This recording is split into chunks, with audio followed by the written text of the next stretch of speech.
Hello everybody and welcome. In this video I'm going to show you how to change tips on your earbuds TOZO Tonal Dots.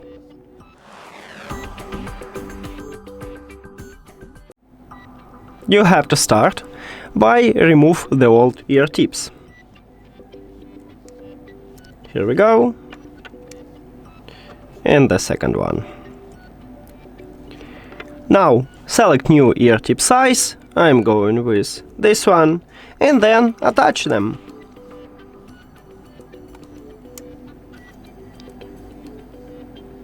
Here we go, it's really easy, so don't worry.